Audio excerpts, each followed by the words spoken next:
अस्सलाम वालेकुम। 18वीं आलमी उर्दू कॉन्फ्रेंस में ये सेशन है फिल्म का सफ़र।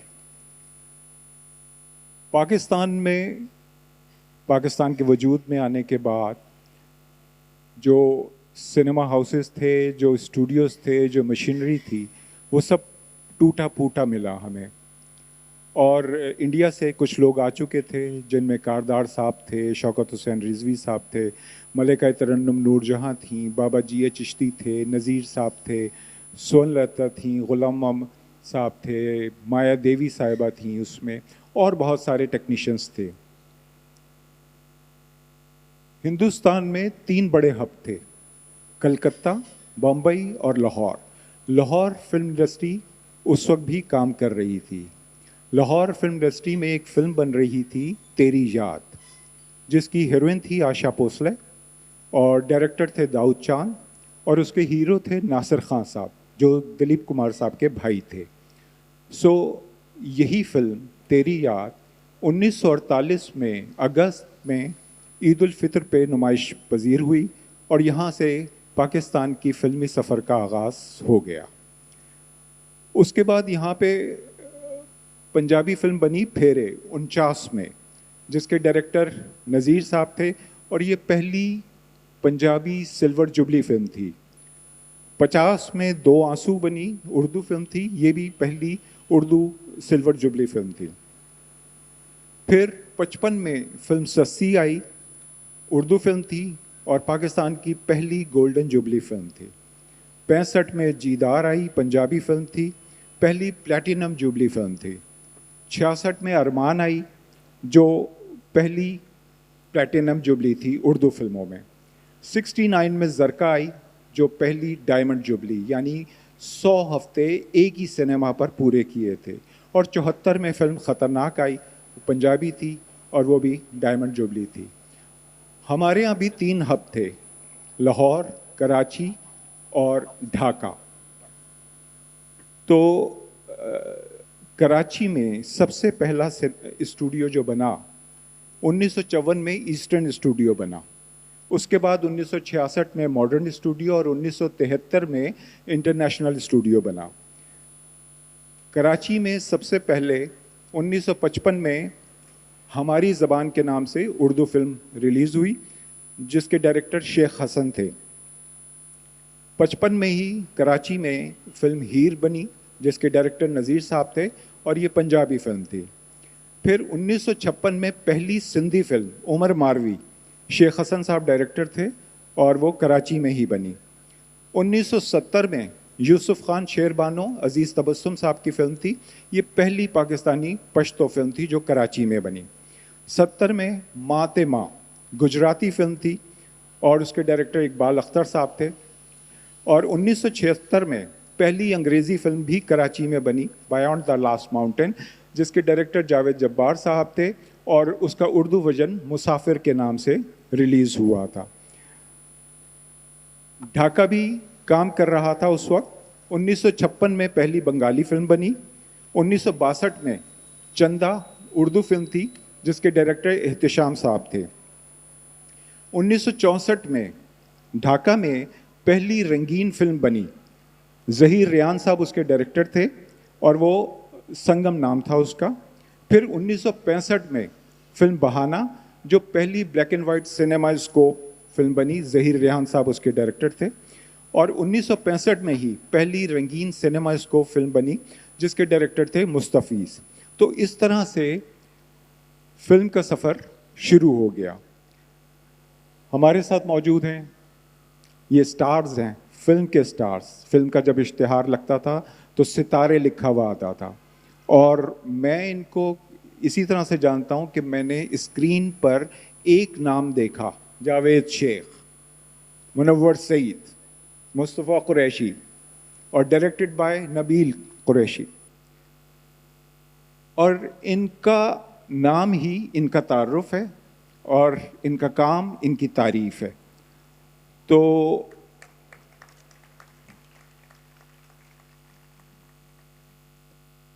इस फिल्म के सफ़र में इन शख्सियात में से जो हमारे साथ सबसे पहले इस सफ़र में शामिल हुए, वो है मुस्तफ़ा कुरैशी साहब।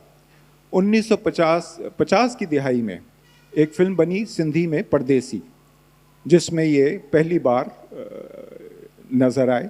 उसके बाद रज़ा मीर साहब ने फिल्म लाखों में एक, जो 67 में रिलीज़ हुई, उसमें एक ये बहुत ही कामयाब विलन की शक्ल में दिखाई दिए।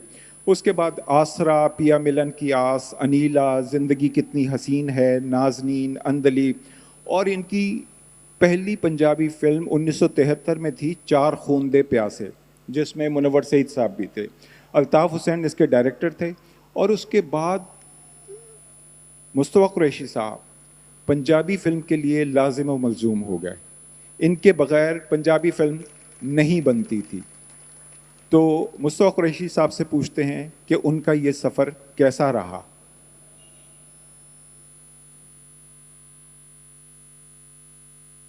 बिस्मिल्लाहिर्रहमानिर्रहीम।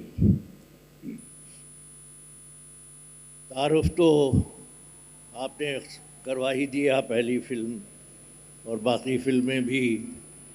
और फिल्म जो मौजू है फिल्मी सफ़र, और ये सेशन भी है 18वीं आलमी उर्दू कॉन्फ्रेंस के सिलसिले में। अब फिल्मी सफ़र की अगर मैं अपने सफ़र की बात करूं तो तकरीबन 60 साल हो गए हैं। उर्दू पंजाबी कई फिल्में की हैं। इस सफ़र में जहां मेरे जो साथी फ़नकार थे, जावेद शेख, मुनव्वर सईद इसके गवाह हैं, जानते हैं कि 90% हमारे साथी फ़नकार आज दुनिया में नहीं हैं। मैं उनकी मग़फ़रत की आज दुआ करता हूँ इस प्लेटफॉर्म से भी। और उसके अलावा फ़िल्मी साथियों के अलावा और भी कई शख्सियात से मेरी फ़िल्मी हवाले से मुलाकातें रही हैं। और अल्लाह ने ऐसा मुझे नाम दिया उर्दू और पंजाबी फ़िल्मों के हवाले से कि मेरा ताल्लुक़ सियासी तौर पर पाकिस्तान पीपल्स पार्टी से था। मैं बहुत बड़ा जियाला था और मोहतरमा बेनज़ीर भुट्टो शहीद मुझे बहुत पसंद करती थी। बल्कि उन्होंने मुझे chairman Pakistan people's cultural wing का भी बनाया हुआ था, जिसके तहत हमने कई तकारीब की। आज ये जैसा कि 18वीं आलमी उर्दू कॉन्फ्रेंस है, ऐसी ही मैं ज़रूरी समझता हूँ कि आज उस शख्सियत, उस दुनिया की अज़ीम पहली वज़ीर आज़म मोहतरमा बेनज़ीर भुट्टो शहीद की बरसी भी है। मैं उनका चंद अल्फाज में ज़िक्र करना ज़रूरी समझता हूँ। मोहतरमा बेनज़ीर भुट्टो शहीद ने, जैसे मैंने अर्ज़ किया कि मुझे पीपल्स कल्चरल विंग का चेयरमैन बनाया था, तो उस दौर में हम फिल्म इंडस्ट्री के तमाम जितने भी फ़नकार, टेक्नीशियंस, डायरेक्टर्स, राइटर्स थे, वो मोहतरमा बेनज़ीर भुट्टो शहीद के साथ थे। और मोहतरमा बेनज़ीर भुट्टो शहीद हमारे स्टूडियोज़ आती थी। फिल्मी फ़नकारों से बहुत उनकी क़ुर्बत थी। और बल्कि तकारीब में जब भी उनको मैंने चेयरमैन की हैसियत से जिस भी फिल्मी तकरीब में बुलाया, वो अपनी तमाम तर मसरूफियात छोड़कर वो आती थी। तो मैं आज की वो जो बरसी है उस सिलसिले में, बल्कि मैं जब जलसे किया करता था अपनी शूटिंगों को छोड़कर भी, तो उसमें मैं आपके इत्तला के लिए कुछ सियासी बातों के अलावा फिल्मी डायलॉग्स के हवाले से भी बात करता था। जैसा कि मेरा एक डायलॉग बड़ा मशहूर है मौला जट का कि नवाए सोनिया। तो इसी तरह एक और डायलॉग भी उसी फिल्म का है कि मैं जब अपने अपोनेंट की टांग तोड़ता हूँ, आज तो खैर मेरी भी टांग टूट गई थी, सबने देखा होगा, सुना होगा, तो उसको उसके करीब जाकर मैं डायलॉग बोलता हूँ कि जद तेरी विसाखी ज़मीन ते वजेगी तो दे विचों ठक ठक ठक दी आवाज़ नहीं नूरी नत नत नत दी आवाज़ आएगी सोनिया। तो ये मोहतरमा बेनज़ीर भुट्टो के जलसों में मैं ये डायलॉग्स के हवाले से भी बोला करता था। तो आज हम खराज तहसीन पेश करते हैं उस अजीम लीडर को जो कि उनकी 18वीं बरसी है, उनको याद करते हैं। और आखिर में मेरी ये बात कि पाकिस्तान फिल्म इंडस्ट्री का उरूज जो उस दौर में था आज नहीं है, आज ज़वाल पजीर है।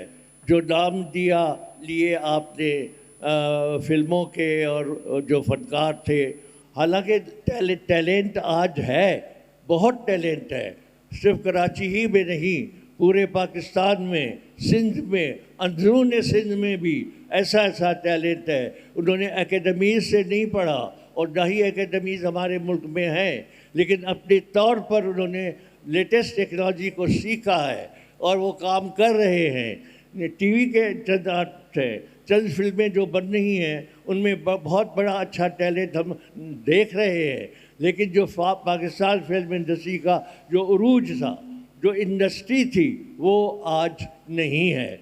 तो हम इस प्लेटफॉर्म के तवस्सुत से और इस आलमी उर्दू कॉन्फ्रेंस के तवस्सुत से, अहमद शाह साहब के तवस्सुत से मैं हुकूमत वक्त को ये इल्तिमास करता हूँ, ये मुतालिबा करता हूँ कि पाकिस्तान फिल्म इंडस्ट्री का रिवाइवल होना चाहिए। आज जो फिल्म बनती है, अगर कराची में चंद एक बन नहीं है, लेकिन 1 साल के बाद, फिर 1.5 साल 2 साल के बाद एक फिल्म बनती है, तो वो इंडस्ट्री नहीं हुई। आज सिनेमे टूट गए, आज फिल्में बन नहीं रही।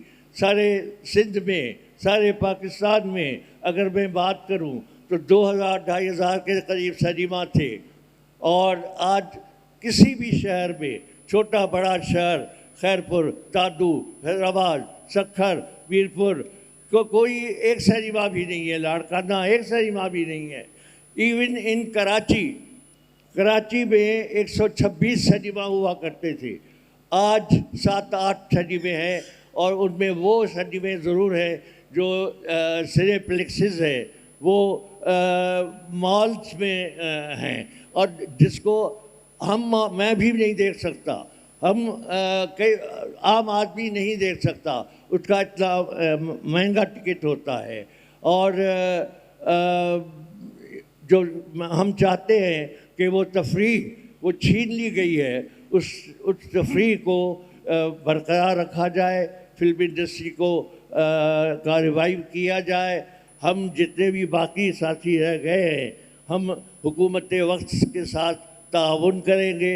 मैंने सिंध हुकूमत को तो ये तजवीज़ दी थी, जो कि उन्होंने अप्रिशिएट भी किया था, लेकिन माफ़ी के साथ कि उन्होंने अमल नहीं किया है अभी तक। कि मैंने कहा था कि बानी, पीपल्स पार्टी के बानी शहीद जुल्फ़िकार अली भुट्टो ने जब प्राइम मिनिस्टर थे, तो उन्होंने इस्लामाबाद में पाकिस्तान फिल्म इंडस्ट्री के फ़रोग़ के लिए नेफ्टेक का इदारा बनाया था, नेशनल फिल्म डेवलपमेंट कॉरपोरेशन, जिसके तहत फिल्में भी बनी और बड़े पैमाने पे अवार्ड्स भी होते थे। तो आपकी हुकूमत अब सिंध में है, तो सिंध में आप सेफ्टेक बनाएं, सिंध फिल्म डेवलपमेंट कॉरपोरेशन, जिसमें जितनी भी ज़बानें बोलने वाले हैं, सिंधी, उर्दू, पंजाबी, पश्तो, सराइकी, मुल्तानी, जितनी उन ज़मानों में फिल्में बने, बजट मुख्तस करें, लोगों को, लाखों लोगों को रोज़गार मिले। सिनेमा इंडस्ट्री, फिल्म इंडस्ट्री ये लाज़िम मलज़ूम है। मेरी ये गुजारिशात है, और इसके लिए मैंने ये भी गुजारिश की थी कि उसका वेन्यू इस आर्ट्स काउंसिल के अंदर बनाया जाए, उस सेफ्टेक का, और उसका MD अहमद शाह साहब को बनाया जाए, जो ये इतने कारनामे सर अंजाम दे रहे हैं। शुक्रिया, बहुत शुक्रिया मुस्तफ़ा कुरैशी साहब। हमें अभी एक और स्टार शहरयार मुनव्वर ने ज्वाइन किया है। शहरयार मुनव्वर को हम बाद में हम इनसे सवाल करेंगे। इस फिल्म के सफ़र में इनके बाद यहाँ जो शख्सियत मौजूद हैं वो हैं मुनव्वर सईद साहब।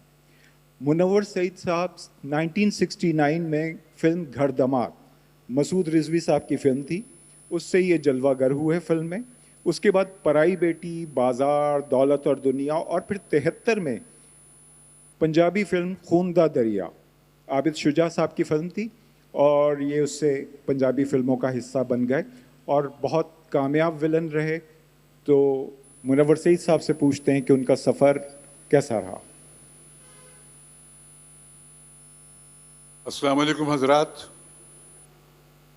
मैं हमेशा कहता हूँ, ये लोग सुनने वाले परेशान भी हो गए होंगे कि ये मुस्तकिल इस बात पे क्यों जोर देता है, लेकिन मैं, यह जॉन एलिया लॉन में बैठे हैं, तो जॉन एलिया का ये एक मेरे लिए एक बहुत ही, उन्होंने मुझे टोका था जब मैंने कहा था कि ख़वातीन व हज़रात, तो कहने नहीं नहीं बारे नहीं, ख़वातीन व हज़रात नहीं, सिर्फ हज़रात कहो। तो वहाँ पे ख़वातीन भी बहुत सी बैठी थी, आज भी बैठी हैं, ये बहुत प्यारी प्यारी सी हमारी बहनें बच्ची हैं। तो मैंने उनसे कहा कि चचा जॉन, यहाँ तो ख़वातीन भी हैं, तो सिर्फ हज़रात मैं कह दूँ? कहने लगे नहीं बेटा, देखो बाले,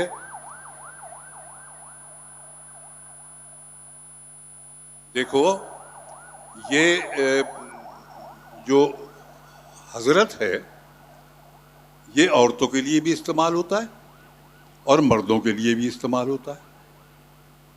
हज़रत अबू बकर, हज़रत उमर, हज़रत अली, हज़रत आयशा, हज़रत फ़ातिमा, मतलब ख़वातीन के लिए भी और मर्दों के लिए भी हज़रत इस्तेमाल होता है, और हज़रत की जमा है हज़रात। तो जब हज़रात आप कह देंगे तो उसमें दोनों आ जाएंगे, औरत भी और मर्द भी। लेकिन आप ख़वातीन व हज़रात अगर कहेंगे तो ये गलत तर्जुमा किया जा रहा है, हालांकि ये एक गलतुल-आम हो गया है, और बहुत पढ़े लिखे लोग, बड़े समझदार, बड़े काबिल लोग ख़वातीन व हज़रात कहते हैं, इसलिए कि गलतुल-आम है। तो ठीक है, ये चले, लेकिन मैं ये अर्ज़ करना चाहता हूँ कि ये सही नहीं है। ये लेडीज़ एंड जेंटलमैन का एक तर्जुमा है उर्दू में, जो अंग्रेज़ी का है लेडीज़ एंड जेंटलमैन, इसका तर्जुमा है उर्दू में जो गलत तर्जुमा है कि ख़वातीन व हज़रात नहीं, सिर्फ हज़रात कहिए, उसमें दोनों आ जाते हैं। और अगर ख़वातीन व हज़रात कहेंगे तो वो ऐसा हो जाएगा जैसे लक्स टॉयलेट सोप साबुन, कि सोप भी कह रहे हैं, साबुन भी कह रहे हैं। तो ये ज़रा अगर आप रख सकते हैं जहन में अपने और मुनासिब समझते हैं तो कोशिश कीजिए कि सिर्फ हज़रात कहिए। अच्छा, ये तो बात हो गई ज़बान की। अब फिल्म के बारे में अर्ज़ करूं कि फिल्म बहुत कामयाब जा रही थी, बहुत लोग बेतहाशा देखने वाले थे और बेतहाशा सिनेमा हॉल थे। जैसे अभी मुस्तफ़ा ने फरमाया कि कितने सैकड़ों सिनेमा हॉल होते थे, और कराची जैसी जगह पे मेरा ख्याल है कि उन्होंने 26-27 कहे हैं, वो ज़्यादा थे और बहुत थे। 126 कहे, 126 कहे इन्होंने। हाँ, अच्छा, 126 सिनेमा हॉल थे, बताइए, कराची में। तो आज वो मेरे ख्याल 26 हैं, इससे ज़्यादा नहीं होंगे। तो उसकी वजह क्या है कि फिल्म बनने की तादाद कम हो गई। और क्यों कम हुई? देखिए, होता ये है कि अगर मैं किसी चीज़ को तबाह करना चाहूँ तो मैं उसकी अच्छाइयों से एतराज़ करता हूँ और उसकी बुराइयों को उजागर करता हूँ। तो कुछ थे हमारे लोग जो इक़्तिदार में आए और उन्होंने फिल्म को तबाह करने की कोशिश की, और कोशिश करने के लिए उन्होंने उसकी अच्छाइयाँ एक तरफ रखी, उसकी बुराइयाँ उजागर की। नतीजा ये हुआ कि फिल्म कम से कम तादाद में बनती रही, और एक वक्त वो आया कि फिल्म बननी ख़त्म ही हो गई। जैसे आज है कि आज कराची में कुछ थोड़ा बहुत, कराची में फिल्म की ज़रा हलचल होती है, लेकिन लाहौर जैसी जगह जहाँ 200 फिल्में हैं मुस्तफ़ा, 200 फिल्में साल की बनती थी हैं? वो वहाँ अब 2 भी नहीं बन रही, 1 2 4 पंजाबी फिल्में बनती हैं, वो भी उस साल 1.5 साल के बाद। हाँ, और वो भी उस पाए की नहीं होती जिस पाए की फिल्मों में तुमने काम किया है माशाल्लाह। अच्छा, मुस्तफ़ा के लिए मैं अर्ज कर दूं कि इनको पंजाबी फिल्मों की तरफ लाने वाला कौन है भाई? मैं हूं, है ना? इनको पंजाबी फिल्मों की तरफ मैं लेकर आया हूं।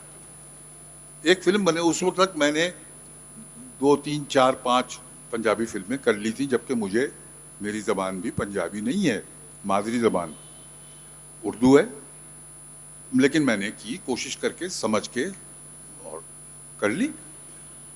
तो एक फिल्म बन रही थी खून दे प्यासे, जिसका नाम फिर 4 खून दे प्यासे के नाम से वो रिलीज हुई। कैंसर की वजह से। हालांकि आजकल तो बहुत कैंसर की वजह से। खून दे प्यासे हैं हाँ। माशरे में। तो खून दे प्यासे, 4 खून दे प्यासे जो फिल्म थी, उसके डायरेक्टर थे अल्ताफ साहब। अल्ताफ साहब ने मुझसे ये कहा कि यार इसमें 4 भाइयों की कहानी है जो विलन हैं और मेन हैं वो इस फिल्म के। तो एक तो तुम हो, 2 नए लड़के उन्होंने इंट्रोड्यूस किए थे उसमें, एक और जो है बड़ा भाई मैं था उसमें, और तुमसे छोटा जो है उसके लिए मैं मुस्तफ़ा कुरैशी को चाह रहा हूँ, लेकिन वो तो तैयारी नहीं हो रहे। मैंने कहा अच्छा चलो मैं बात करता हूँ। मैं मुस्तफ़ा के घर पहुँच गया। मैंने मुस्तफ़ा से कहा कि यार मुस्तफ़ा, ये फिल्म बन रही है, अच्छी है, कहानी बड़ी अच्छी है, डायरेक्टर बड़ा अच्छा है, मैं भी हूँ इसमें, तुम्हारा बड़ा भाई मैं बना हूँ, तो तुम ये कर लो कैरेक्टर। यार मुन्नू मैं कैसे करूँगा, मेरी तो ज़बान पंजाबी नहीं है। मैंने कहा क्यों? मेरी ज़बान क्या है? उर्दू। लेकिन पंजाबी मैंने सीख के और पंजाबी की और कर रहा हूँ, और काफ़ी कामयाब हो रही है वो। तो तुम्हारी तो फिर भी मादरी ज़बान सिंधी है, जो थोड़ा बहुत पंजाबी से भी मुताबिकत रखती है, लेकिन उर्दू तो बिल्कुल ही नहीं रखती है। लेकिन मैं कर रहा हूँ तो तुम भी करो तुम। मजबूर किया मैंने, ये तैयार हो गए। अच्छा चलो कर लेता हूँ। ये किया उन्होंने, और करने के बाद माशाल्लाह जो हंगामा किया है, तो वो पंजाबी फिल्मों के मुस्तफ़ा अपना सुल्तान राही और मुस्तफ़ा कुरैशी, ये 2 ऐसे हो गए थे कि ये न हो तो पंजाबी फिल्म का तस्वुर ही नहीं होता था। ये 2 नाम ऐसे थे कि इनके नाम पर फिल्म बिक जाती थी। हाँ, बिल्कुल, पंजाबी की बिल्कुल। हीरोइन चेंज होती रही, आसिया आई, मुमताज़ आई, अंजुमन आई, लेकिन ये जोड़ी माशाल्लाह बरकरार रही। मैंने दरअसल एक जो मुझे हौसला हुआ ना मुनव्वर की तरफ से, कि ये शुस्ता उर्दू ज़बान बोलने वाले ख़ानदान से ताल्लुक़ रखते हैं। जॉन एलिया साहब, रईस इमरोवी साहब और बड़े बड़े अदीब शुरा, और शुस्ता उर्दू जिसको कहा जाए, तो ये पंजाबी में कर रहे हैं। तो वाकई सही कहा कि सिंधी और पंजाबी के अल्फाज काफ़ी करीब करीब हैं। उसके बाद फिर मैंने हामी भरी थी तो फिर मैं वो जो ज़बान की पे अबूर चूँकि नहीं था, तो मुझे दिक्कत सी होती थी। उसको मैं अपने लाफ्टर में या एक्सप्रेशंस में कवर कर लेता था, तो एक स्टाइल बन गया तो वो फिल्म हिट हो गई तो फिर चल सो चल हो गई। बहुत ज़हीन आदमी है, और इंतहाई जहानत से इन्होंने पंजाबी को एक अलग अंदाज से फिल्मों में पेश किया, और जो बहुत कामयाब रहा। बेसिकली फिल्म मौला जट अगर आप देखें तो वो मुस्तफ़ा कुरैशी साहब और सुल्तान राही साहब के मकालमों की फिल्म है। बिल्कुल। गाना तो कभी कभी आ जाता है उसमें, लेकिन वो बेसिकली इनके मकालमों की फिल्म है। मुनव्वर साहब, आपने परवेज़ मलिक साहब के साथ काम किया है, एस सुलेमान साहब के साथ काम किया है, आपने रज़ा मीर साहब के साथ काम किया, तो उस दौर का बताएं, क्योंकि हम फिल्म के सफ़र की बात कर रहे हैं। तो क्या चीज़ है जो आज लैक करती है और उस ज़माने में थी? वो फिल्म बनाते थे, कैसे बनाते थे, फिल्म का म्यूज़िक। अच्छा, सबसे बड़ी बात ये थी उस ज़माने की कि पंजाबी फिल्मों की कास्ट बिल्कुल मुख्तलिफ होती थी, लिखने वाले, डायरेक्टर, म्यूज़िक डायरेक्टर सब अलग होते थे। और उर्दू फिल्मों के काम करने वाले सब अलग होते थे, उनके शायर, उनके मौसीक़ार, उनके कहानी नवीस सब अलहदा होते थे। तो वो एक पंजाबी और उर्दू का मवाजना तो रहता था, मुकाबला नहीं होता था उसमें। तो आप उनके बारे में बताइए कि उस दौर में कैसा चल रहा था ये फिल्म का सफ़र। देखिए, फिल्म का सफ़र तो बड़ा आला सफ़र था उस ज़माने में। और जो आप पंजाबी फिल्मों की बात कर रहे हैं, तो पंजाबी फिल्में तादाद में तो कम थी, लेकिन उनका एक अजीब व गरीब अंदाज था जो बहुत पसंद किया जाता था। और लोग, पढ़े लिखे लोग भी, वो उसको देखने ज़रूर जाते थे। पंजाबी फिल्म को खूबसूरत फिल्में थी और बनाने वाले भी बड़े कमाल लोग थे।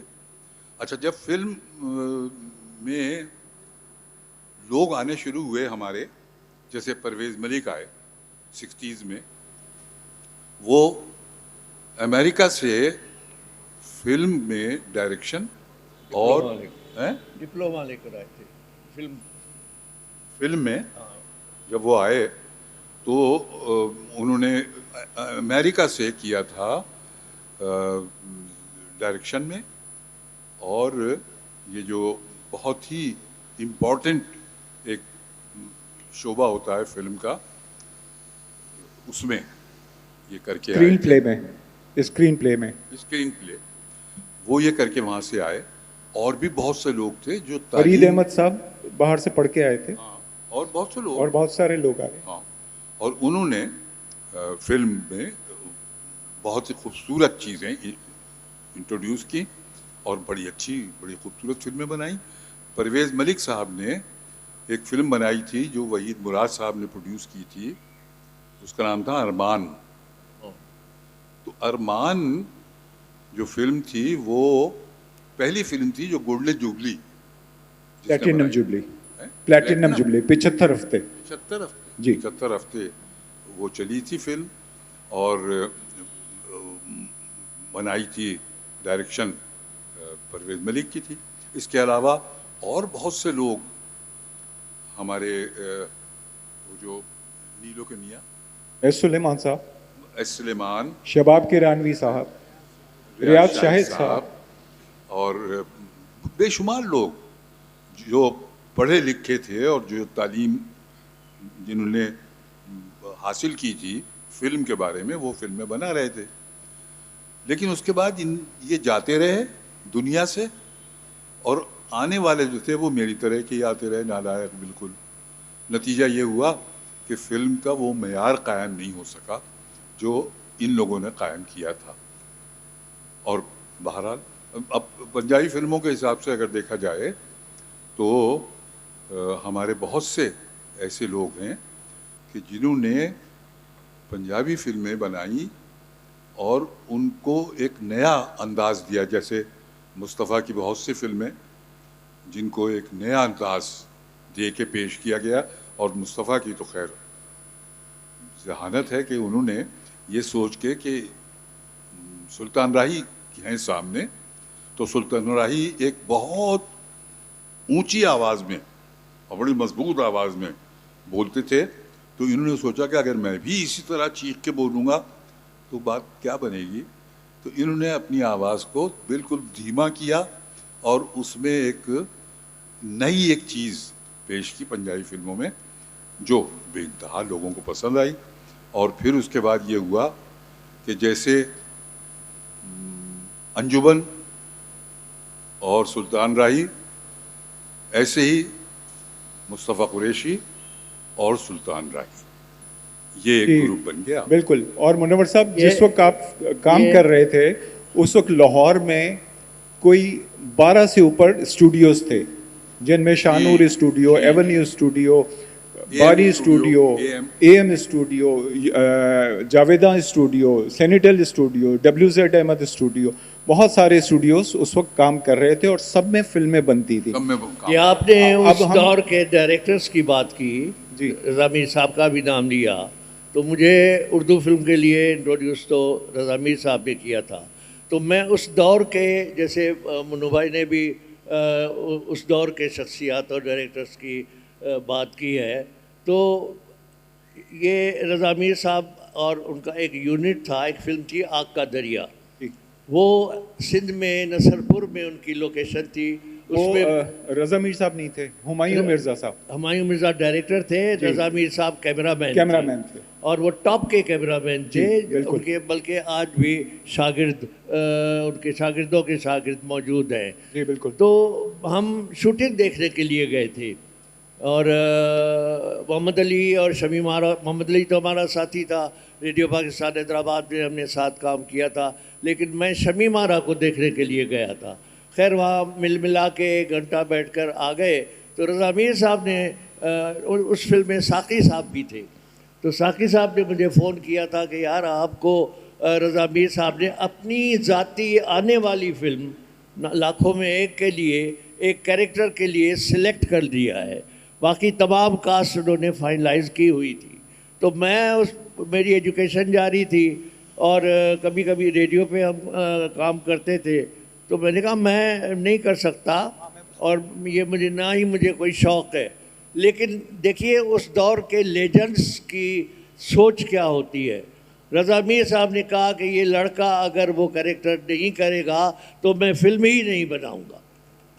तो ये ऐसी शख्सियात थी। उसके अलावा एक और मैं थोड़ी सी बात करना चाहता हूँ, उस दौर की जब बात आई है, तो जब वो पहली फिल्म लाखों में एक, मेरी शमीम आरा के साथ सीन था, शमीम आरा के साथ मेरी शादी हो जाती है, वो दुल्हन बनी बैठी है, हुजले उरूसी में बैठी है, मैं आता हूँ दूल्हा बना हुआ, मैं आकर घूंघट उठाता हूँ और कुछ डायलॉग बोलता हूँ, तो वो जवाब में कहती है कि मेरे तन के मालिक तो आप हैं, मेरे मन का मालिक कोई और है। हालांकि वो मैं हिंदू कैरेक्टर था मेरा, भाई हिंदू कैरेक्टर ही सही, लेकिन अब मैं शौहर हूँ, मुझे तो कह रही है कि मेरा मन का मालिक कोई और, क्योंकि वो पाकिस्तान में मुसलमान हीरो एजाज दुरानी के साथ मोहब्बत करती थी। तो अच्छा ये फिल्म तो उसमें मैं गुस्से में आता हूँ, उनको थप्पड़े मारता हूँ। तो अब मैं नया था, पहली फिल्म थी और मेरी तालीम भी जारी थी, मैं बॉडी बिल्डिंग भी करता था।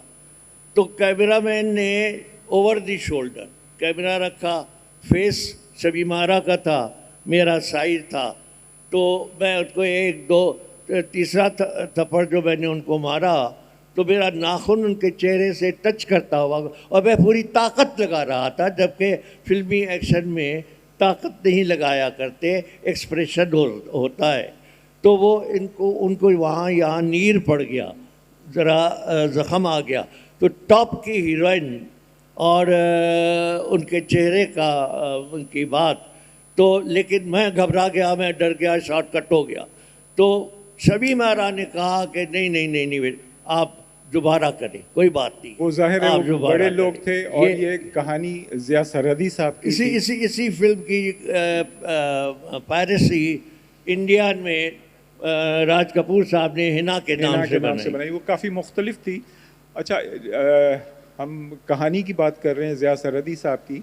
इब्ने सफ़ी के नावल पर एक फ़िल्म बनाई, प्रोड्यूसर थे मौलाना हिप्पी, डायरेक्टर थे कमर जैदी साहब, और उन्होंने 74 में एक फ़िल्म बनाई धमाका, जिसमें उन्होंने एक नए लड़के को कास्ट किया जिसका नाम था जावेद इकबाल। हीरोइन थी शबनम, रहमान, शाइस्ता कैसर उसमें थे, और उसके बाद और वो असल में जावेद शेख साहब थे। फिल्म किसी वजह से लोगों को पसंद नहीं आई। उसके बाद जावेद शेख साहब टेलीविज़न पे आए और फिर इन्होंने शमा, आगही, अनकही की, और इनकी शोहरत फिर फिल्म इंडस्ट्री को तक पहुंची, और नज़र शबाब साहब ने इन्हें अपनी फिल्म कभी अलविदा ना कहना में 1983 में जो रिलीज़ हुई, इनको कास्ट किया। उसके बाद शादी मगर आधी, मिस कोलंबो, बॉबी, किराए के गुरीले, लाजवाल, तेरे घर के सामने, बेनज़ीर कुर्बानी, हलचल, हांगकांग के शोले और जीने नहीं दूंगी, और बहुत सारी फिल्में जो एक के बाद एक हिट थी। तो जावेद साहब बताइए आपका कैसा रहा ये सफ़र, नाकामी के बाद एक बहुत बड़ी कामयाबी। बिस्मिल्लाहिर्रहमानिर्रहीम। मेरा सफ़र बड़ा कठिन और बहुत लंबा है, बहुत लंबी दास्तान है, कहानी है। मैं एक्टर कैसे बना, मेरा ताल्लुक़ रावलपिंडी से, मैं वहाँ पैदा हुआ, शौक़ बचपन से था और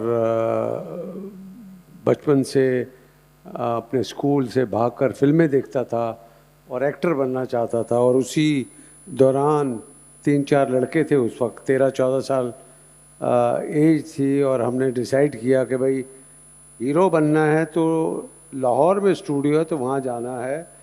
तो लिहाजा डिसाइड ये हुआ कि हम लाहौर भाग जाते हैं।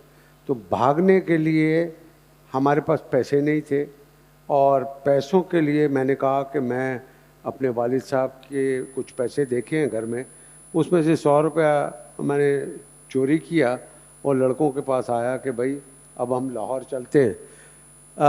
उस ज़माने में 100 रुपया बहुत बहुत बड़ा नोट था, वो उसका तो चेंज भी नहीं मिलता था। तो हम एक हलवाई की दुकान पे गए, 2 रुपये के लड्डू लिए, यानी कि 2 रुपये किलो थे यानी कि लड्डू, और 98 उसने वापस किए। 98 लेके हमने वो जेब में रखे, टांगा करवाया और सीधा हम रेलवे स्टेशन पहुंच गए।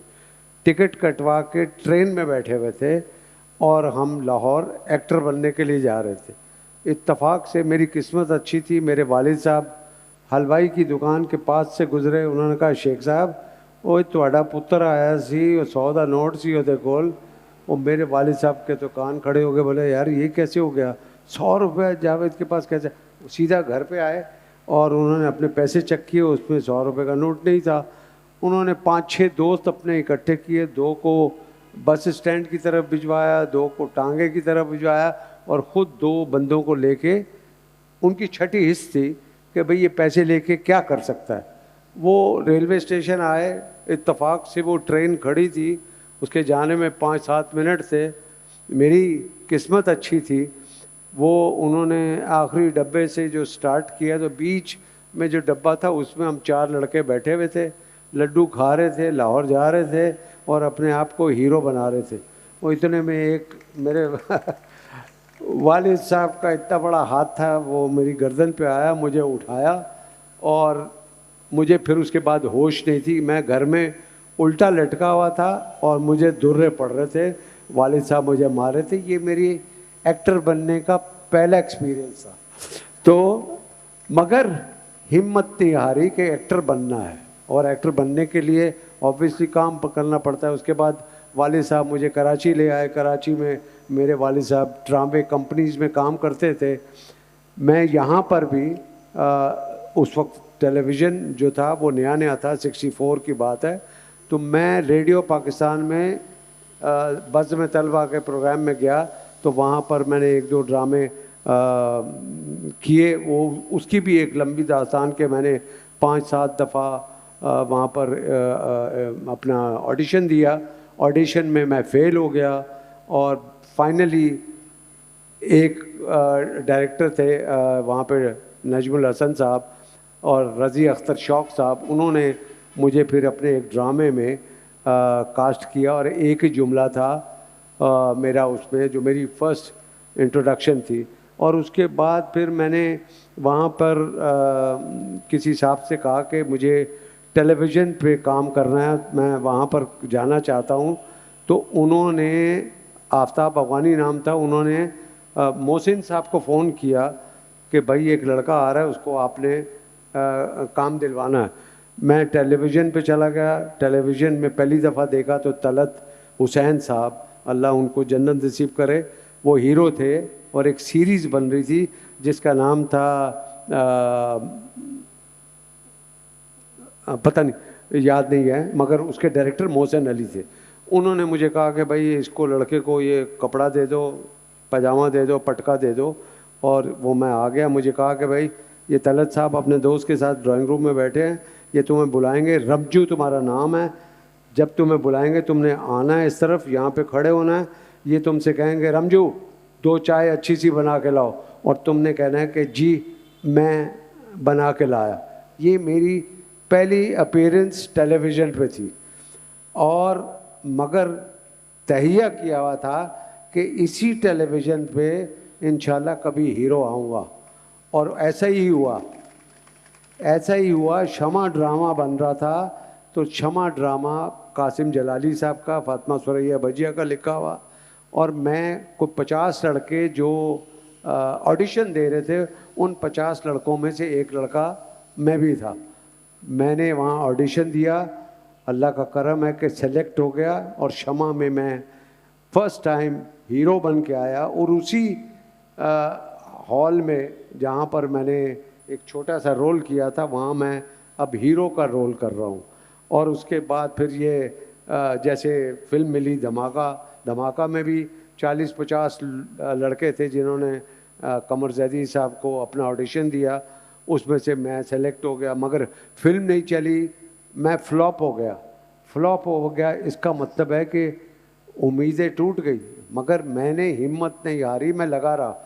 टेलीविज़न ने मुझे नाम दिया, टेलीविज़न में ये मेरी अनकही आ गई, अनकही ने मुझे उठा के नज़र शबाब साहब के पास ले गए, जो मेरी फिल्म कभी अलविदा ना बनी, और उसके बाद फिर मैंने आज तक मुड़ के नहीं देखा, अल्हम्दुलिल्लाह। और मज़े की बात 74 में भी इनकी हीरोइन शबनम ही थी, और 83 में भी इनकी हीरोइन शबनम ही थी, जबकि उसमें सबिता भी श्रीलंका से थी। ये जो आपने अभी कहा कि इनकी हीरोइन पहली में ही शबनम थी, धमाका में और दूसरी फिल्म में भी कभी भी अलविदा शबनम में थी? क्या नाम है, शबनम थी।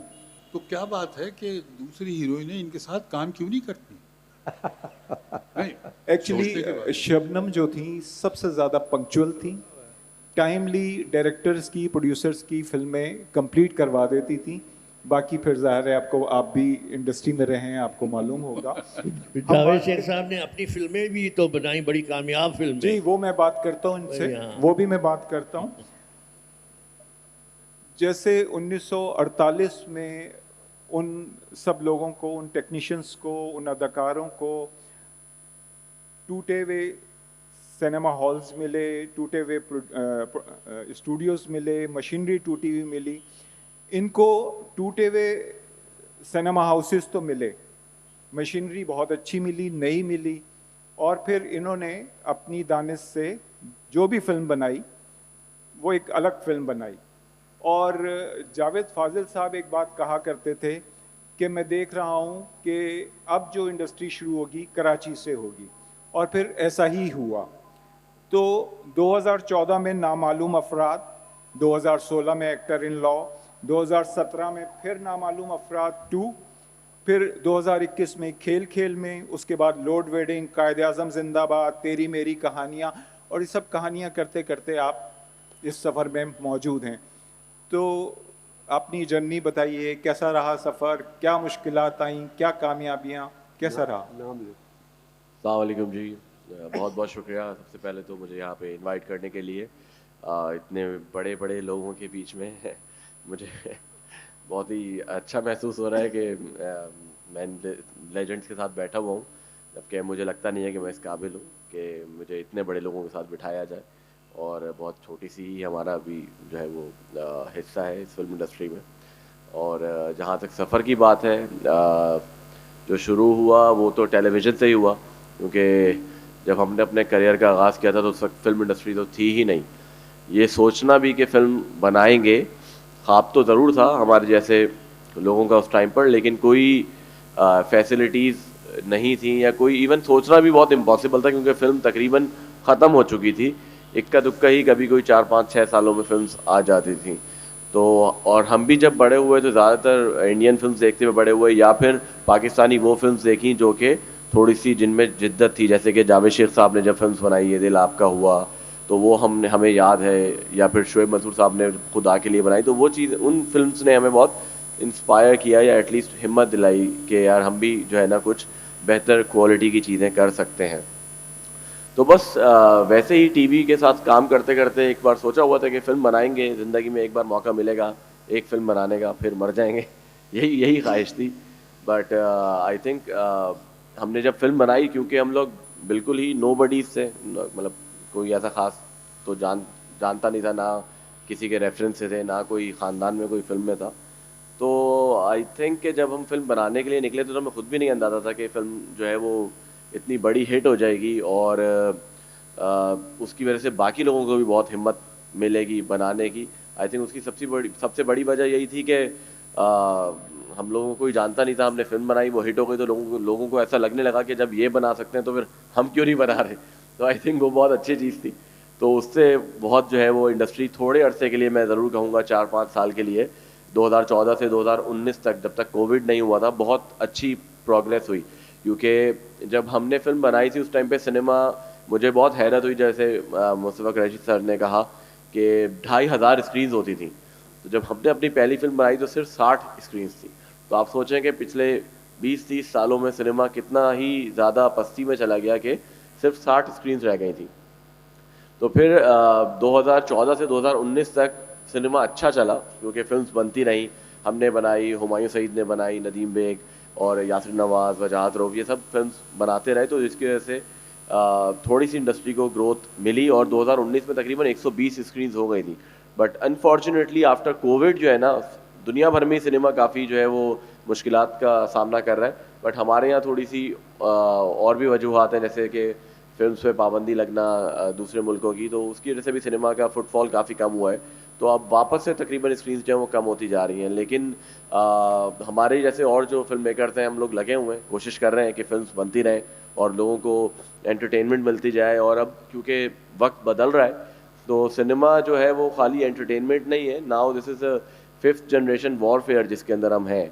तो अब जो है वो नॉट जस्ट सिनेमा, टीवी की भी अगर हम बात कर लें, या ओवरऑल भी स्टोरी टेलिंग जो है वो आप अपना नैरेटिव सेट करने के लिए भी यूज़ कर रहे हैं। सो आई थिंक सिनेमा की स्क्रीन्स जो हैं वो बढ़ानी चाहिए। फिल्में हम इंशाल्लाह बनाते रहेंगे। अभी lately I get to know कि सिंध गवर्नमेंट ने कुछ फ़ंड बनाया है फिल्म्स का, और बहुत अच्छी बात है कि वो लोगों को फ़ंड दे रहे हैं फिल्म बनाने के लिए।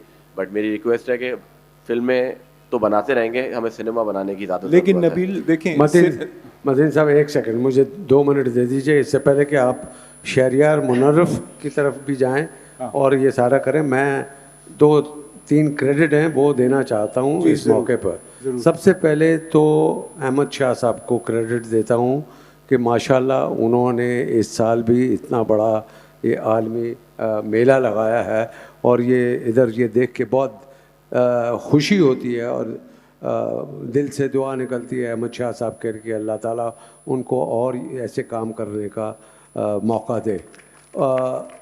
दूसरा, ये मेरे साथ जो मेरे 2 सीनियर मुनव्वर सईद साहब और मुस्तफ़ा कुरैशी साहब बैठे हैं, अभी जिक्र हो रहा था फिल्मों का, और मुनव्वर भाई ने भी और मुस्तफ़ा कुरैशी साहब ने भी पंजाबी फिल्मों में काम किया। तो क्रेडिट ये है कि पंजाबी फिल्मों में काम करके इन्होंने नाम कमाया। हालांकि पंजाबी इनकी मादरी ज़बान नहीं है, तो लिहाजा अपनी ज़बान से हट के दूसरी ज़बान में अपना नाम पैदा करना, मैं कह रहा हूँ कि हाल पूरे हॉल की क्लैपिंग मुझे चाहिए इन लोगों के लिए। और इस वक्त हम बात कर रहे हैं कि इंडस्ट्री के हालात बुरे हैं। इस वक्त 2 डायरेक्टर ऐसे हैं जो पाकिस्तान में इसको थोड़ा सा आसरा दिए हुए हैं। उसमें एक ये नबील कुरैशी है, बड़ा टैलेंटेड है, बड़ी एक डिफरेंट सोच रखता है माशाल्लाह, और एक नदीम बेग है, वो आज यहाँ पे उनको मदऊ किया हुआ था, वो आज नहीं आए हैं, मगर he is also very talented. ये 2 बंदे इस वक्त काम कर रहे हैं। हमें उम्मीद है कि ये और फिल्में बनाएंगे और पाकिस्तान फिल्म इंडस्ट्री को आगे लेके जाएंगे। और एक और जो क्रेडिट मैं देना चाहता हूँ वो मतीन साहब को है। यार मैं तो हैरान रह जाता हूँ इनकी जो डायरेक्टरी है। आप सोचें ज़रा कि इनके पास 1950 से लेकर 2000 यानी कि 25 तक की जितनी फिल्में हैं, उनके director, actor, producer, music director, writer, वो सब इनको याद है। तो इनके लिए भी बहुत सी तालियां हैं। गोया इंसाइक्लोपीडिया है। बहुत शुक्रिया, बहुत शुक्रिया। नबील, आप फिल्म की स्क्रीन्स की बात कर रहे हैं कि फिल्म की स्क्रीन्स ज़्यादा होनी चाहिए, उससे फ़र्क नहीं पड़ेगा। फ़र्क पड़ेगा जब जहाज़ की तरह, रेल की तरह उसमें भी क्लासेस होंगी। 500 रुपये अफोर्ड करने वाला भी आके फिल्म देख सकेगा, 1200-1500 वाला भी आके फिल्म देख सकेगा। दूसरी बात यह कि पहले हम फिल्म देखने जाते थे जो सिनेमा की ज़िंदगी बटी हुई थी वो 3 से 6, 6 से 9, 9 से 12 में थी। हमें पता है कि हम यहाँ जाएंगे 3 से 6 में लेट हो गए हैं तो हम 6 से 9 का शो देखेंगे या 9 से 12 का। अब मैं ऑफिस से उठ के जाता हूँ 6 बजे एक फिल्म देखने के लिए, तो पता लगता है वो सुबह 11 बजे चल गई, क्योंकि वो रोज़ 11 बजे ही चलेगी और मैं छुट्टी करके 11 बजे फिल्म देखने नहीं जा सकता। ये एक आपकी फिल्म की इस वक्त की ये सिनेमा हाउसेस से ये एक बहुत बड़ी नाकामी है। अगर ये राशिद मिनास पे जो सिनेमा है उसमें 11 स्क्रीन्स हैं, तो 11 स्क्रीन में 11 फिल्में एक दिन में चल सकती हैं। जैसे जैसे रश कम हो जाए आप छोटे सिनेमा पे ले आएं, जिसका रश ज़्यादा है उसे बड़े सिनेमा पे ले जाएं। खैर, हम बात करते हैं शहरयार मुनव्वर की। 2016 में हो मन जहां, फिर इन्होंने गेस्ट अपीयरेंस की खेल खेल में 2021 में, फिर 7 दिन मोहब्बत इन, परे हट लव, तेरी मेरी कहानियाँ। तो शहरयार, अदाकार से स्टार बनना कैसा लगा? बिस्मिल्लाहिर्रहमानिर्रहीम। अस्सलाम वालेकुम जी। पहले तो आप सबसे माजरत चाहूँगा, मैं लेट आया। पढ़ाई में मैं हमेशा अच्छा था, तो वालिद साहब कहते थे अगर तुम टाइम पे अपनी आदत ठीक कर लो टाइम पे आने की तो पता नहीं क्या बन जाओगे। उन्होंने ये सवाल छोड़ा, आज आपने मुझे बोला कि तुम अदाकार से स्टार कैसे बन गए। मुझे तो लगता है उल्टा हिसाब था। मैं अभी तक अदाकार नहीं बना था, पहले स्टार बन गया था, और अब तो मैं अदाकार बनना सीखना चाह रहा हूँ। हाँ, मैं टीवी के आर्टिस्ट को अदाकार कहता हूँ, फिल्म का तो स्टार होता है। अच्छा। आप कभी इश्तिहार देखें तो सितारे लिखा हुआ आता है, फिल्म के सितारे हमेशा से सितारे होते हैं वो, तो फिल्म में जो भी है वो स्टार है। बिल्कुल ऐसे ही है। फिल्म जी एक पहले तो आई एम सो ग्रेटफुल कि मैं जिस ऑगस्ट गैदरिंग में बैठा हुआ हूँ, मेरे लिए अच्छा हुआ कि सब मुझसे पहले बोल गए, क्योंकि वो कहते हैं जब आप कम बोलते हैं तो ज़्यादा सुनते हैं और ज़्यादा सीखते हैं। तो मुझे बहुत कुछ सीखने को मिला आप सबसे, तो बहुत बहुत शुक्रिया। एंड सच्ची बात यह है कि नहीं, अच्छी बात थी, बजा सकते हैं आप लोग तालियां। ये मेरे लिए नहीं है, इन सब के लिए हैं, तो मैं भी बजाना चाहूँगा। Thank you so much. आप सबसे बहुत कुछ सीखने को मिला। और सच्ची बात यह है कि मैं बहुत डरा हुआ था मेरी बारी आएगी। मैं इंतज़ार कर रहा था, मैं कोशिश कर रहा था कि टाइम पूरा हो जाए, मेरी बारी ना आए, क्योंकि मेरी हिम्मत नहीं बनती इतनी बड़ी यहाँ पे जो लोग बैठे हों उनके सामने बात करने की। खैर, आपने मुझसे पूछा तो मैं एक पर्सनल एक्सपीरियंस आपको बताता हूँ। फ़िल्म मेरे लिए एक हमेशा लार्जर देन लाइफ रहा। एक बचपन से जब फिल्में देखते थे तो सोचते थे कि कभी फिल्म में आएंगे, तो वो मौका जब मिला तो बहुत, एक तो जब शूट होती है तो उसमें ज़्यादा फ़र्क नहीं होता, सच्ची जो बात है। बट जब आप पहली दफ़ा अपने आप को बड़े पर्दे पे देखते हैं तो उसका एक अलग ही एहसास है। मैं उसको नहीं बयान कर पाऊँगा, क्योंकि अगर मैं ज़्यादा बोल गया तो आप कहेंगे कि शोखियाँ मार रहा है, तो इसलिए मैं ज़्यादा नहीं कहूँगा। But it's a wonderful experience, and I think वो एक शेयर्ड एक्सपीरियंस होता है। जितना मेरे लिए था उतना इन सब के लिए भी होता है। मुझे बड़ी खुशी हुई कि आज फिल्म पे बात हो रही है और इतनी सारी ऑडियंस आ रही है। तो अब जब फिल्में लगती हैं तब भी इतनी ऑडियंस आ जाए तो शायद 4 स्क्रीनें और बन जाए। मैंने उसकी वजह बताई ना कि सिनेमा की जो एक ही टिकट, नहीं, वो आपने गलत वजह बताई। आपने बताया कि 11 बजे वाली फिल्म के लिए मैं छुट्टी नहीं करूँगा। नहीं, जाहिर है। तो वो 11 बजे वाली फिल्म कौन देखते हैं? वो देखते हैं जो स्कूल से फुट्टा मार के जाते हैं, जो बंक करके जाते हैं, तो उनको पनिशमेंट के तौर पे वो वाली फिल्म दिखाते हैं 11 बजे। नहीं, हमने जब फिल्म देखनी शुरू की तो ये जितनी ब्लैक एंड वाइट फिल्में थी वो सब यहाँ पे कराची में प्रिंस सिनेमा पे, निशात सिनेमा पे, कैप्री सिनेमा पे स्पेशल मॉर्निंग शो होती थी, और उसमें हमने जाके नायला देखी, आग का दरिया देखी, पायल की झनकार देखी, गुनाह और सही देखी, लाखों में एक देखी। ये सब फिल्में हमने उसमें देखी। बिल्कुल ऐसे ही है। बल्कि मैं IBM में पढ़ता था, सदर में ही यहाँ पे, और साथ में वो कैप्री सिनेमा हुआ करता था। तो अक्सर क्लासेस के बीच में जब मौका मिलता था तो हम भी जाके फिल्में देखते। 2012 में मैंने ग्रेजुएट किया, तो मैं बताना चाह रहा हूँ तब भी फिल्म सिनेमा लगता था, और अभी मुझे पता चला वो कैप्री टूट गया और उसकी जगह कुछ और बन गया। खैर, इस पे आते हैं।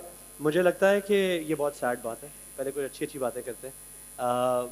सवाल ये नहीं है कि और स्क्रीनें बने, सवाल ये है कि स्क्रीनें किन के लिए बने। ये सिनेमा 1500 वाली टिकट की आपने बात की है, 1500 वाली टिकट वालों के लिए तो है ही नहीं। सिनेमा तो होता ही मासेस के लिए है, और जब तक मासेस के लिए नहीं बनेगा सिनेमा तो वो सिनेमा जिंदा रह ही नहीं सकता। सो मल्टीप्लेक्सेस वाला सिनेमा सिनेमा नहीं है, मुझे ऐसा लगता है। मुझे लगता है कि सिनेमा को हमें वापस पहुंचाना है मासेस तक। मासेस से आपने सब कुछ ले लिया, बिजली तो थी नहीं, जो नहीं थी, जो चीज़ें नहीं थी वो तो नहीं थी। एक सिनेमा था जब आप टिकट खरीद के एसी में बैठ के सिनेमा देख सकते थे, अब वो भी आपने ले लिया। जब स्क्रीन पे एक्शन देखने को नहीं मिलेगा तो वो अपनी ज़िंदगी में एक्शन करेंगे। जब बंदे के पास एक्सप्रेशन नहीं होगा तो वो फ्रस्ट्रेट होके कहीं ना कहीं तो वो एक्शन निकालेगा ना, तो तभी मसाइल। खैर अब मैं फ़लसफ़ों में नहीं जाता। मुझे लगता है कि बहुत ज़रूरी है कि हम अपने आम आदमी तक कुछ एंटरटेनमेंट पहुंचा सकें, कुछ रिलीफ पहुंचा सकें। स्पेशली जो एक एस्केपिस्ट सिनेमा हुआ करता था, जो एक लेबरर है, जो एक हार्ड वर्क करके पूरा दिन के बाद एक कमाई कमाता था, उसको मौका मिलता था कि वो फिल्म देख सके, वो भी आपने उससे ले लिया। तो ये मुझे लगता है ज़्यादा बड़ा जुल्म हुआ, और इसी वजह से, और सिनेमा तो बनाते ही वो हैं, तो जब वो ही नहीं रहे तो फिर सिनेमा भी आहिस्ता आहिस्ता चला गया। और एक और चीज़ मैं आपको बताऊं, आप मुनव्वर, बात यह है कि बिल्कुल आपने सही कहा कि मासिस के लिए फ़िल्म बनानी चाहिए। हम बनाते हैं मासिस के लिए बनाऊँ, मगर वो उनकी पहुंच से दूर हो गई है, क्योंकि सिनेमा का टिकट 1000 रुपये, 1500, 2000 हो गया, तो वो फिल्म देखना चाहते हैं मगर देख नहीं पाते। ऐसा ही। तो इसमें जो सब मैं समझता हूँ इसमें कसूर जो है वो मल्टीप्लेक्स के जो ओनर्स हैं उनका है। हिंदुस्तान में आप भी मेरा ख्याल है जानते होंगे कि हिंदुस्तान में सुबह 9 बजे पहला शो होता है जिसकी टिकट की कीमत सिर्फ 100 रुपया होती है, और उसके बाद 10 बजे शो होता है उसके 200 रुपया। इस तरह करते करते वो जो 1000 रुपया है वो रात के शोज़ में चला जाता है। तो वहाँ पे जो रिक्शा वाला, वो जो मैकेनिक है, ड्राइवर है, वो फिल्म को आज भी देखते हैं 100 रुपये में सुबह के वक्त।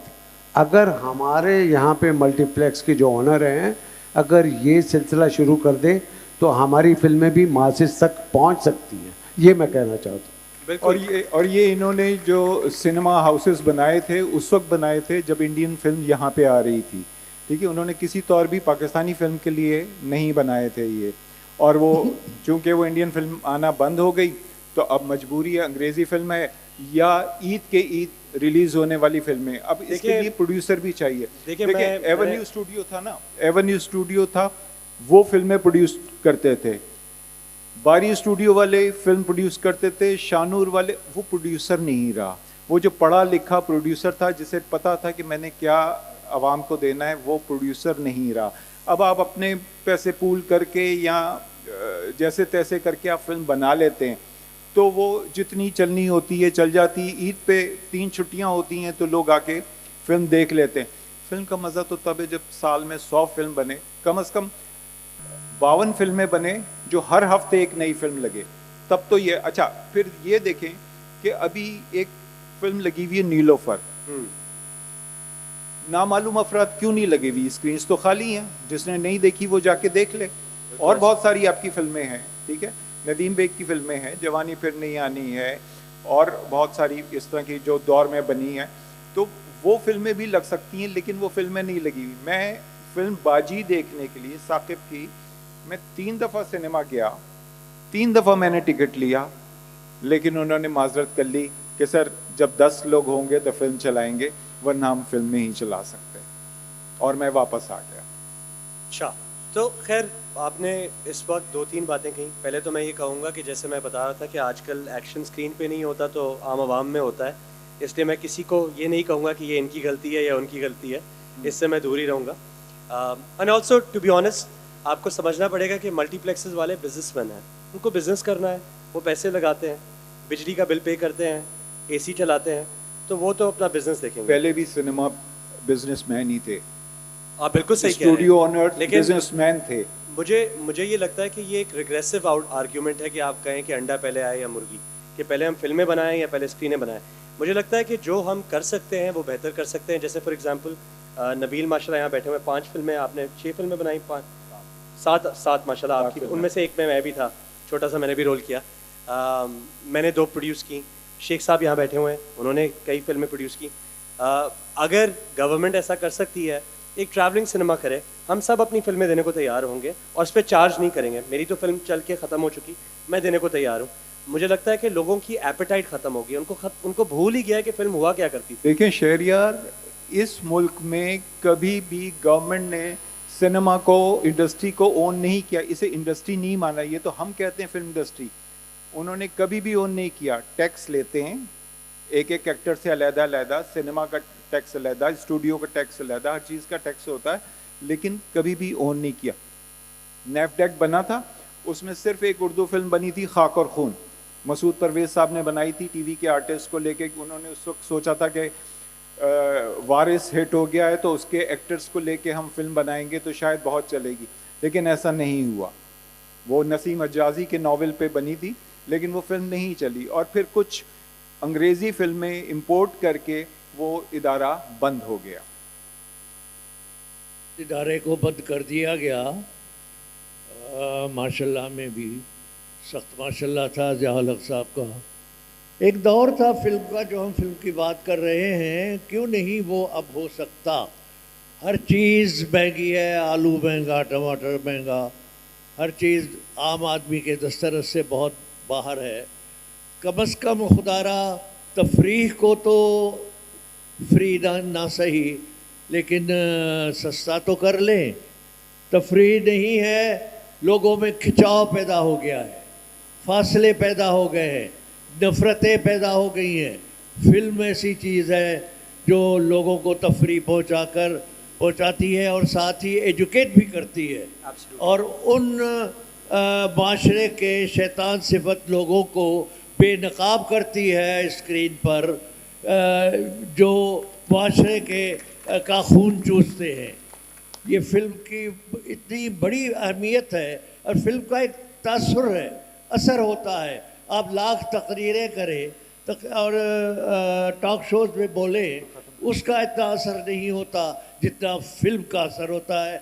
हम अच्छे और बुरे किरदारों में खुद को ढाल कर स्क्रीन पर पेश करते हैं। ये बहुत बड़ी खिदमत भी है, नेकी भी है, और लाखों लोगों का रोज़गार भी मुंसलिक है। वो जो आपने कहा कि 3 शोज़, 3 से 6 से 9 से 12, तो 9 घंटे होते थे। अगर हम सारे पाकिस्तान के सिनेमाओं को का स्टैटिस्टिक्स ले, तो तकरीबन 2-2.5 हज़ार सिनेमा हाउसेस थे। किसी सिनेमा की कैपेसिटी हॉल की 1500 थी, किसी की 1200, किसी की 1000, किसी की 700। अगर हम एवरेज भी लगाएं, 500 सीट्स की कैपेसिटी, 2.5 हज़ार सिनेमा, 9 घंटे। हम 9 घंटे कितने लाख लोगों को 4 दीवारी में, अंधेरे में बंद करके बिठा देते थे फिल्म देखने के लिए, जिसकी वजह से जराइम में भी कमी होती थी। ये रिपोर्ट है उस दौर की कि जराइम भी इतने नहीं होते थे कुरैशी जितने साहब, ये आज तो होते हैं। हल है, यही हल है इसका कि प्रोड्यूसर्स भी आए नए, वो इन्वेस्ट करें, अच्छी फिल्म बनाएं, अच्छी कहानी पे बनाएं। म्यूज़िक सबसे इम्पोर्टेंट है, अच्छा म्यूज़िक बनाएं उसके अंदर। शेख साहब ने जो फिल्में बनाई हैं, उनके सबके नाम मुख्तलिफ थे, नए थे। इन्होंने भी जो नबील ने बनाई हैं फिल्में, ये सब नाम नए थे, इससे पहले कहीं नहीं ये नाम इस्तेमाल हुए थे। यही उन फिल्मों की यूनिकनेस थी। हम बहुत शुक्रिया अदा करेंगे शहरयार मुनव्वर का, नबील कुरैशी का, मुस्तफ़ा कुरैशी साहब का, मुनव्वर साहब का और जावेद शेख साहब का। जो लोग अब भी फिल्म के लिए काम कर रहे हैं वो करते रहें, और ये फिल्म का सफ़र ऐसे ही जारी रहे, क्योंकि फ़िल्म माशरों को बदल सकती है। अपना ज़माना, मुझसे किसी अमेरिका से आए एक साहब ने, उनको पता लगा कि मैं फ़िल्म पे रिसर्च करता हूं, तो उन्होंने मुझे पूछा कि मुझे 1960 का कराची देखना है। तो मैंने उन्हें 1960 में बनने वाली जितनी कराची में बनी आउटडोर फिल्में थी, मैंने वो सब उनका रेफरेंस दिया, और उन्होंने देखा कि उस ज़माने का कराची कैसा था, तफरीह गाहें कैसी थी।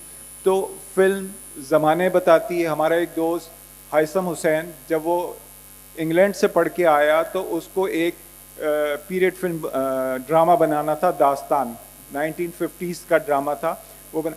उसने मुझसे पूछा तो मैंने उसे 50s की फिल्में दिखाई जिसमें वो गाड़ियाँ भी थी, वो फैशन भी थे, वो फर्नीचर भी था। तो फिल्म ज़माने को कैद कर लेती है और हमेशा नई रहती है। अगर आपने 1950 की कोई फिल्म नहीं देखी तो वो आपके लिए नई है। फिल्म हमेशा नई रहती है, जब देखें वो नई होती है। आईना थी, मौला जट थी, 5 साल चली सिनेमाओं पे। आईना मैंने खुद 14 दफ़ा देखी। बंदिश मैंने, जब कभी अच्छा मूड होता था कि जी अच्छा गाना सुनना है रॉबिन घोष साहब का, हम फिल्म देखने चले आते थे। बहुत शुक्रिया। आर्ट्स काउंसिल पाइदाबाद, सदा जीवे अहमद शाह। बहुत बहुत शुक्रिया आप सबका, बहुत शुक्रिया। मुस्तफा कुरैशी साहब, मुनव्वर सईद साहब, जावेद भाई, Nabeel, wonderful, Shahryar, thank you so much for joining us. एक तस्वीर बनाएंगे सर आपकी सरबराही में, और मैं एक शेर सुनाना चाहता हूं। इन्होंने चीफ मिनिस्टर और कैबिनेट के सामने भी यही बातें की जो आज आपको सुना रहे थे कि ये गिल्ड बनाएं, फिल्म अपने जोर पे चलेगी। और मैं इन लड़कों को भी खिराज तहसीन पेश करता हूं, नबील को और जो यंग फिल्म मेकर आए, फिल्में बना रहे हैं। हमारे पास और भी नए नौजवान आ रहे हैं। और आर्ट्स काउंसिल आज ऐलान करता है, ये सिंध अगर अदारा बनाते हैं या नहीं बनाते, आर्ट्स काउंसिल फिल्म बनाने का ऐलान करता है। आर्ट्स काउंसिल अपना प्रोडक्शन हाउस कायम करेगा और यहाँ से इंडिपेंडेंट फिल्म मेकर्स, हमारे उस्ताद बुजुर्ग, और हमारे पास एकेडमी है थिएटर की, शानदार एक्टर प्रोड्यूस कर रही है। नेपा के ग्रेजुएट बच्चे हैं जावेद भाई। तो मेरे ख्याल में बजाय इसके कि हम दूसरों का मुंह देखें, अपना काम शुरू करते हैं। और इसमें बहुत गुंजाइश है क्योंकि फिल्म क्रिएटिव का दुनिया में सबसे बड़ा मीडियम है, ना फिक्शन से बड़ा, शायरी से बड़ा, ड्रामे से बड़ा, क्योंकि इसमें सारे के सारे आर्ट हैं। तो मुस्तफा भाई, इस साल हम मिलके इंशाल्लाह आर्ट्स काउंसिल में फिल्म बनाएंगे। बहुत बहुत शुक्रिया। तस्वीर बना लो यार।